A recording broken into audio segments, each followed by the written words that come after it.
Welcome to the Pulse with Peter B. I'm your host, Peter Biancamano. Let's get you to the pulse on everything you need to know. And we are here at Pizza Republic, located at 406 Washington Street in Hoboken, New Jersey. And as we previewed in our social media platforms earlier this week, we are going to be trying some of their new dishes here. We're going to be talking to the owner, Greg, first, talk about how business was during the pandemic. It's another feature in our small business spotlight. You're not going to want to miss it. Let's get Greg, let's try some food, and let's have some fun.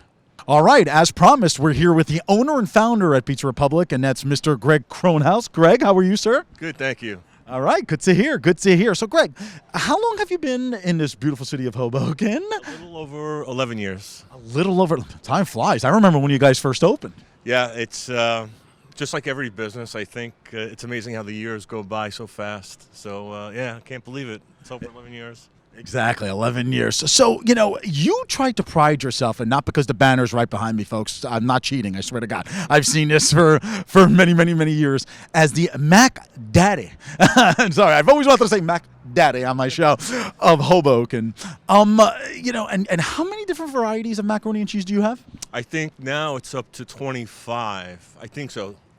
These are the two newest ones that are behind us, the white truffle lobster and the Cuban mac. My God, and we are going to try that on camera. See, usually we have Daria and Krista here, Greg, but today you got Peter Biancamano trying this stuff. So I will, and we're going to try that in just a few minutes here. But so, there's pizza in your name.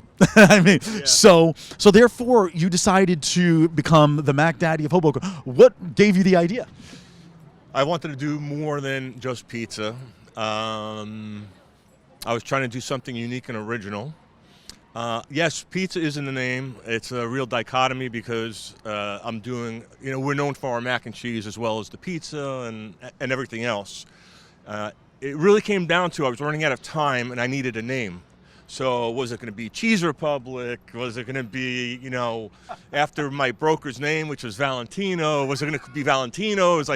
It was really one of those things. So I was kind of looking for a trendy, catchy name, something that kind of resonated with me. So Republic is kind of like a very broad term. It could mean a lot of different things. So hence Pizza Republic. The whole mac and cheese thing was just a matter of just really finding something unique and different that the neighborhood didn't have. And it worked, I'm here for over 11 years now, so it's good. And it's working, folks. And I'm not saying this because this is my show and Greg's a really, really good guy, but I order from Pizza Republic at least once a week, and I've had their pizza, and I've had their mac and cheese. I've had it all. And it is quite delicious, and it's quite unique that you can be good at both. That's the whole thing. Everyone is like amazed when they come in and they're like, wait a minute, mac and cheese in a pizza place? Or some people just know us as the Mac Daddy Hoboken. And like, you guys do pizza or salads? Oh, you actually have traditional Italian dishes? So it's that whole learning experience. They come in, they realize that they can really pretty much order like 5 different types of food, and that's where it leads to an interesting experience for everyone. And that is so great. And folks, I'm sure the name sounds familiar because we were actually at the Mac and Cheese Fest twice on this show, and I believe you guys won a year, if I'm not mistaken. I forgot, to be honest with you, I forgot honorable mention, or it was the best. I forgot what it was, so I don't really remember. From what I remember, it was the buffalo chicken too, mac and cheese. Correct. That's one of our popular ones. I mean, along with 10 others, so it's hard to say what the most popular one is. So yeah. Well, all this food talk is making me really, really hungry. But before we get to the fair here, let's talk about the pandemic. Obviously, small businesses have struggled up and down everywhere. Let's just say. How was your last few months during the pandemic? How are you doing now? So, that's a heavy question, heavy experience. Let's say the first 6 weeks, like most restaurants, I was like, how is this going to work and how are we going to stay in business? And somehow, just through hard work, smart work, perseverance, we made it through. I'm actually now doing better today than I was even before the whole pandemic started. So it's a real turnaround situation for me. I don't know what it's attributed to. Is it attributed to people gravitating towards comfort food, or the variety of food we have, just the name being out there for so many years now? But we made it through, and no matter what happens now, another lockdown or whatever the case might be, I'm pretty confident that we're going to get by just fine.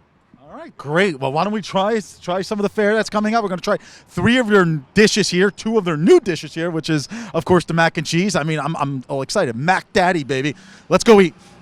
So very rarely here on The Pulse with Peter B, I am drooling so much at the mouth that I had to give away my microphone to Greg. So Greg, the food is out. We said we were going to try these new mac and cheese dishes first.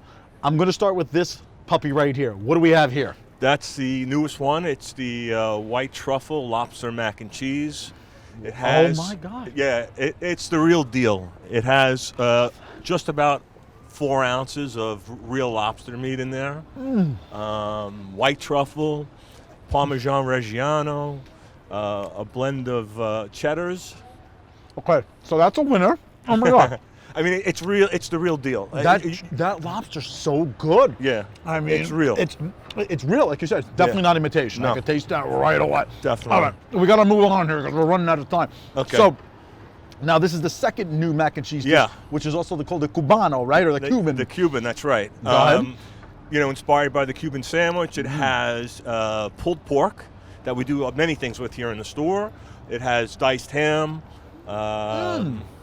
Oh my God! It's just like it's been a hit. Actually, both of them are a huge hit since we started. And then we got the and then of course you got the little Cuban sandwich at the top with the Swiss cheese and the ham. And the ham, I'm sorry, exactly. Take it out of your mouth. That has so many wonderful flavors. Yeah. I mean, in the lobster, you could definitely taste the truffle oil. Yep. Which is excellent. This one, it's just action-packed. Yeah. I mean, it's like you taste the ham. Yeah.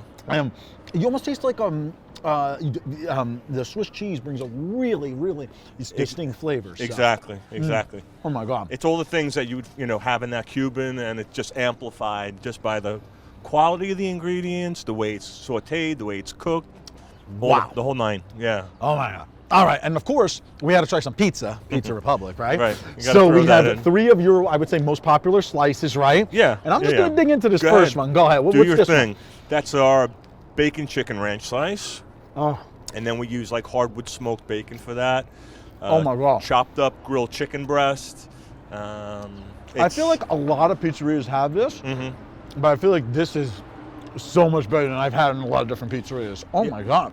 Everything that we sell, it's top quality. Anything that's on the pizza, we're actually using in the kitchen and vice versa. So there's no shortcuts. Oh my God. Yeah. That bacon, you were right. Yeah. Would you say hickory smoked? It's hardwood smoked. Hardwood smoked, like yeah. Okay. I'm reaching in for this one. I'm just being so rude going over the food and things like that.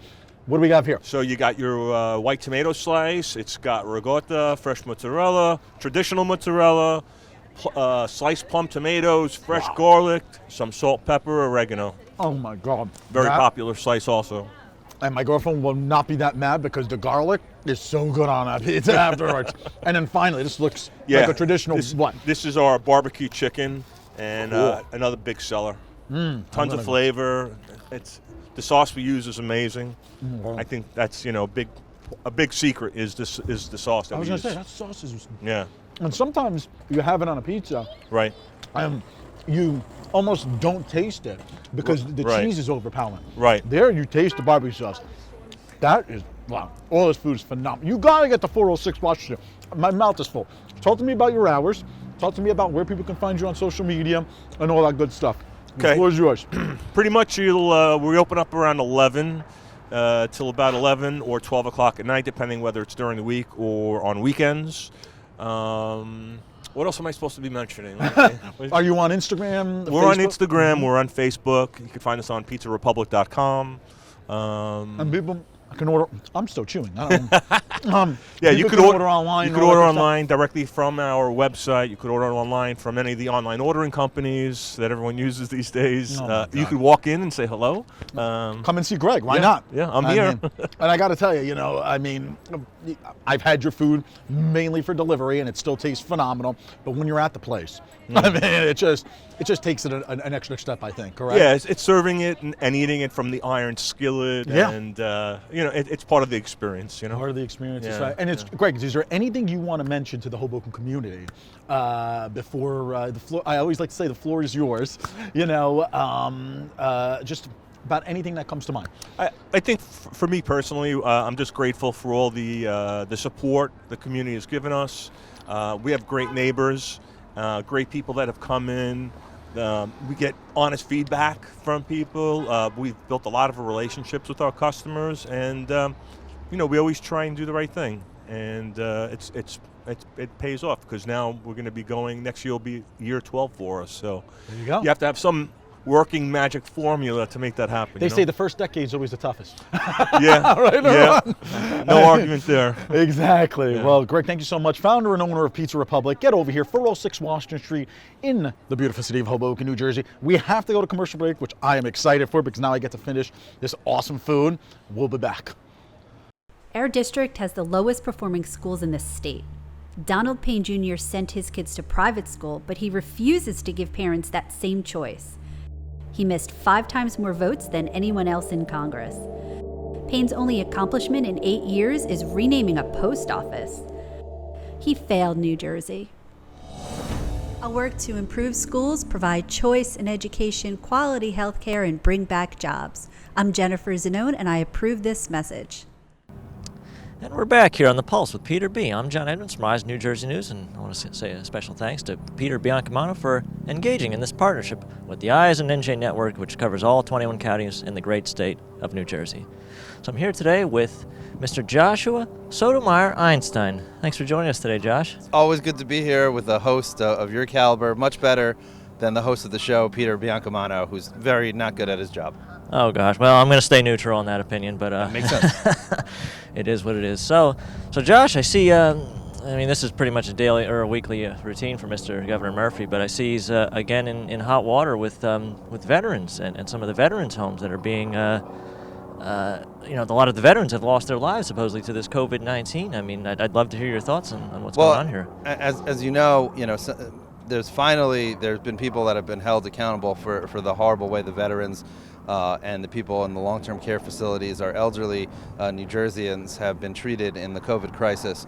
It's a little bit too little, too late, and heads need to roll at the Murphy administration, because due to their decisions to put subacute cases, people that had COVID that were elderly or lived in either the long-term care facilities or the state veteran facilities that didn't have severe cases of COVID, they were sent back by state law. They had to be taken back into the long-term care facilities where COVID went rampant through the hallways, and is responsible for nearly half of all the COVID deaths in our state. And Murphy has kicked the can down the road and pretended this wasn't a problem for long enough.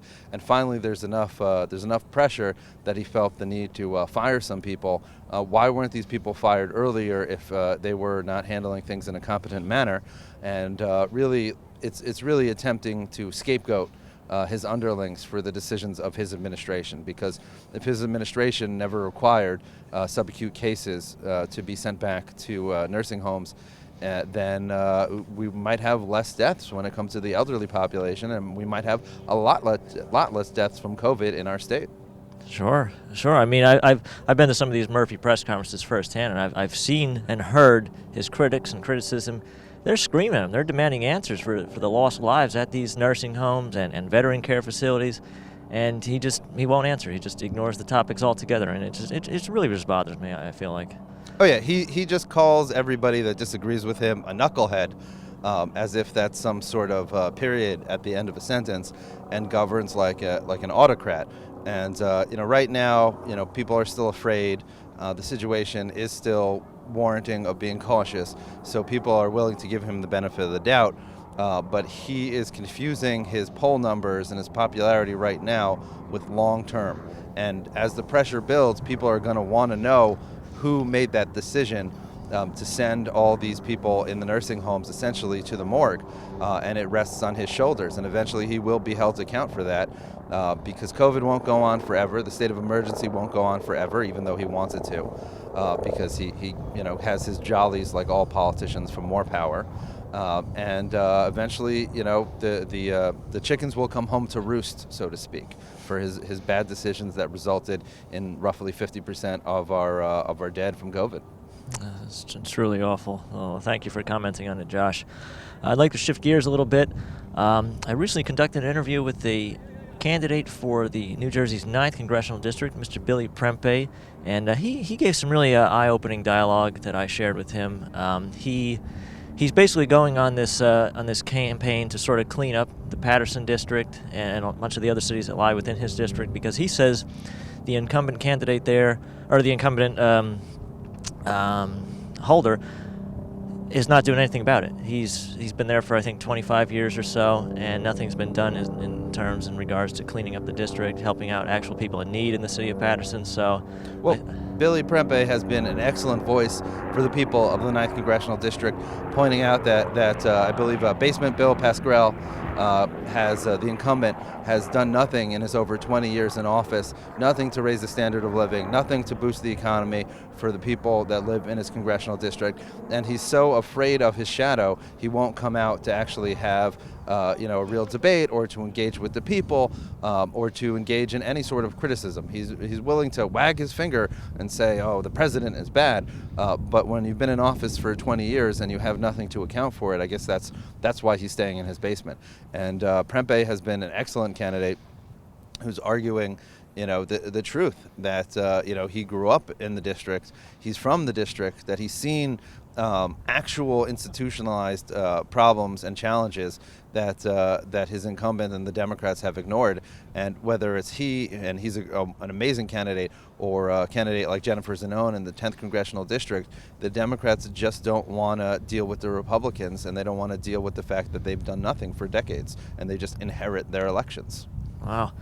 And right before I actually had the interview with Billy, I saw that he went live on Instagram Live. It looked like he was sort of educating the community on some of his policies, what he's representing.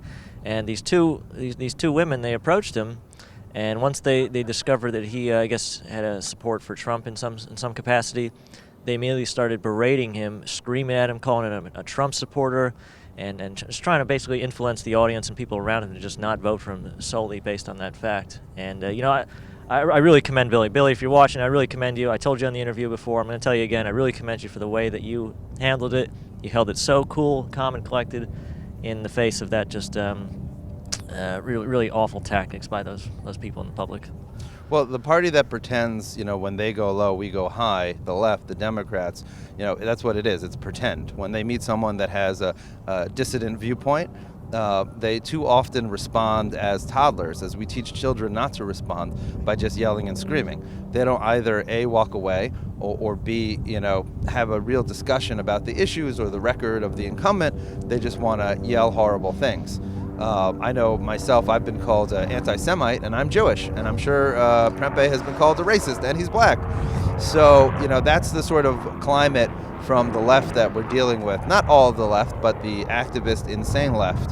The people that are either with the rioters and pretend rioting didn't happen, call them all peaceful protests, or the people that are just like pro-riot adjacent, willing to yell at someone because they have a dissident viewpoint.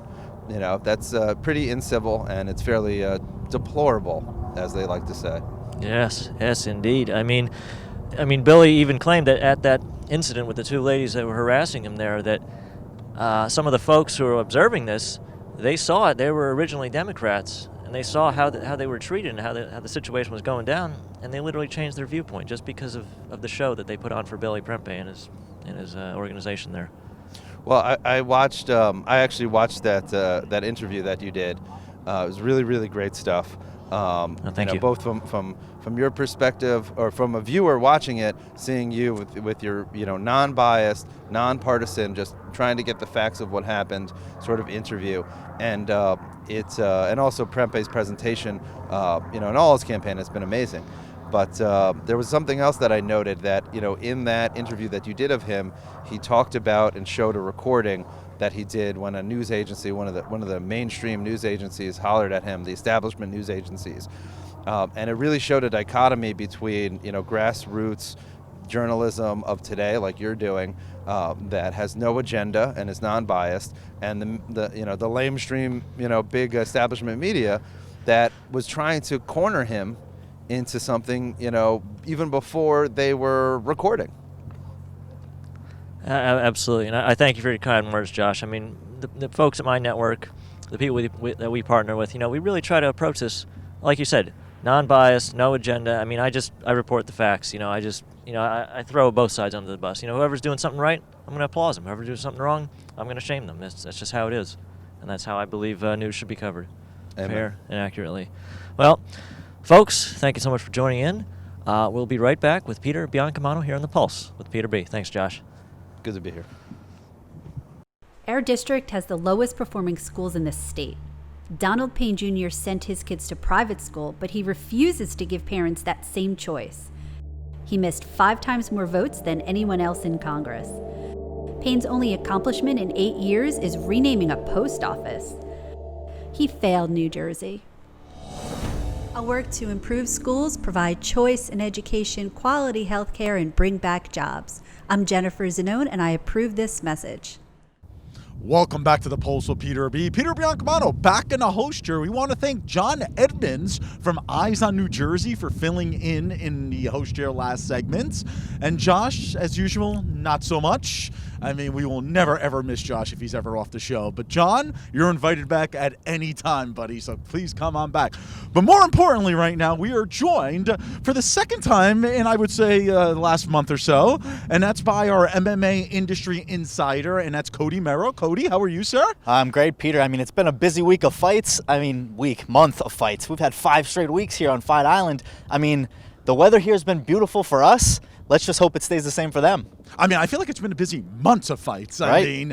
But unfortunately, Fight Island is now coming to an end, it seems like, with a huge main event on October 24th, which, of course, is Khabib versus Gaethje. You looking forward to that fight? Oh, I mean, you couldn't have said it better. Fight Island is concluding with one of the most anticipated fights of 2020. You're looking at Khabib Nurmagomedov, 28-0, the undefeated Russian. See, I got that right.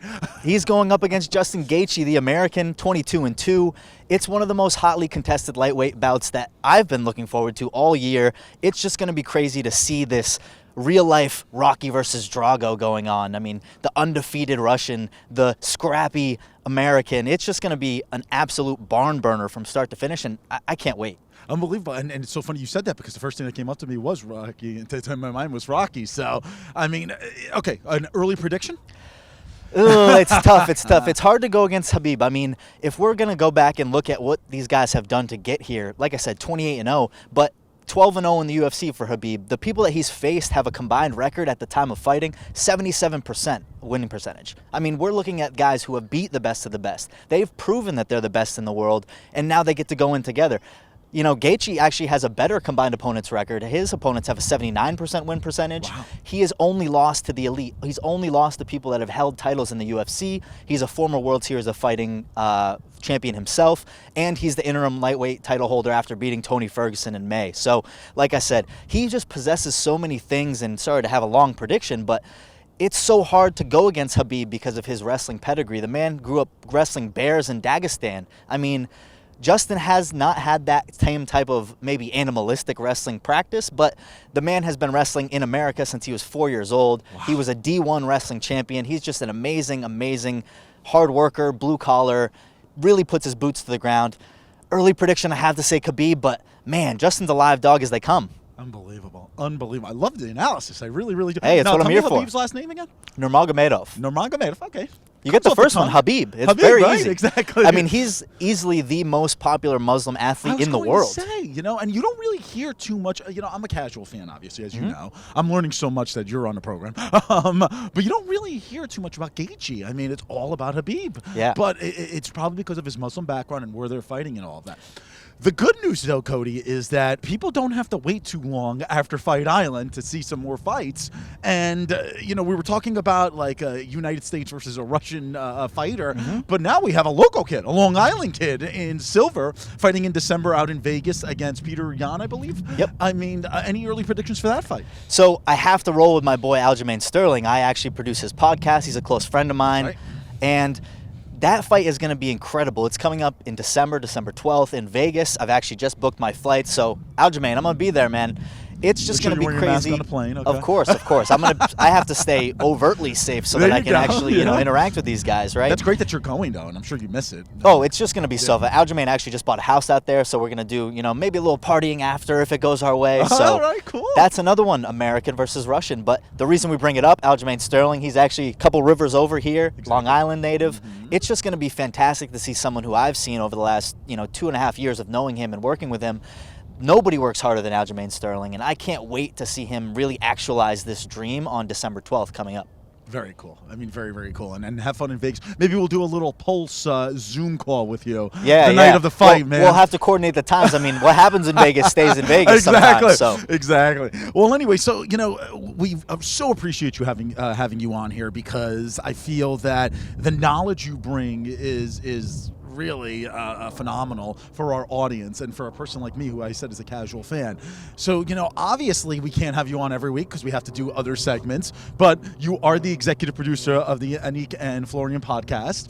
And, I know you spoke about this the last time that you were on the show, but the podcast airs every Thursday, 8:30 p.m. So if you want to watch Cody, that's where you want to watch him every week, but we'll try to bring him on the polls as much as possible, I swear. But talk to me. How's the podcast going?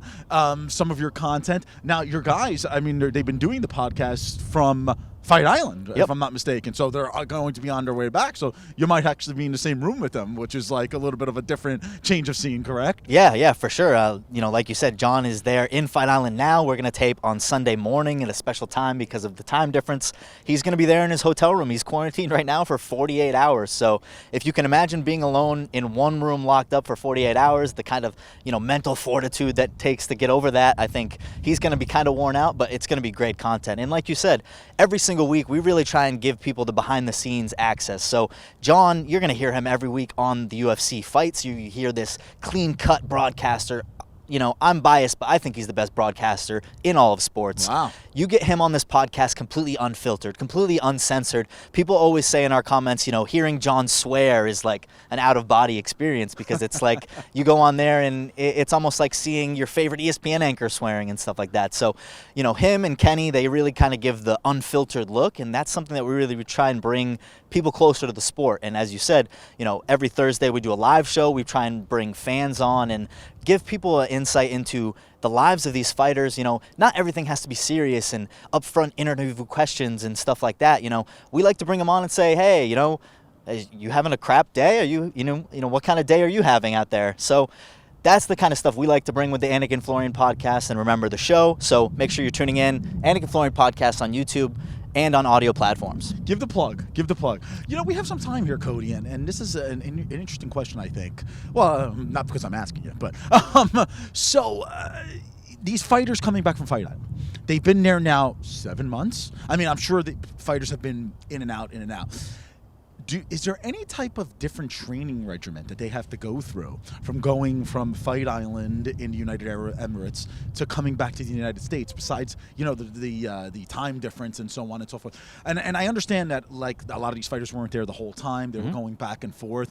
But, I visited Dubai. I think we spoke about this the last time. Yep. The air is a lot thinner there. Yeah. I mean, it's desert heat. I mean, that's exactly what it is. So do you think that they would have to go through a different regiment coming back to the United States, training-wise? So I think it really depends just on how regimented you are. I mean, a motto that I like to use is failing to plan is planning to fail. So if you're going to go in there with a haphazard plan and not understand these things, yeah, you're going to be at a detriment. You're going to have yourself kind of behind the 8 ball. Whereas if you're going over there and, as you said, you know, the air is different, the time's different, the heat is different, you have to be prepared for all of these things because you have to be your best right there on the dime. You only get those 15 or 25 minutes, and you have to be prepared. There's no excuse. So I think it really all comes with preparation and making sure that you're doing everything in the weeks, in the months leading up to prepare yourself for that. Because as you said, you have to get over there, you have to adjust quickly, and you have to be at your peak. So I don't think coming back there's much adjustment because, you know, hopefully you win and you kind of can relax and do all of those things. But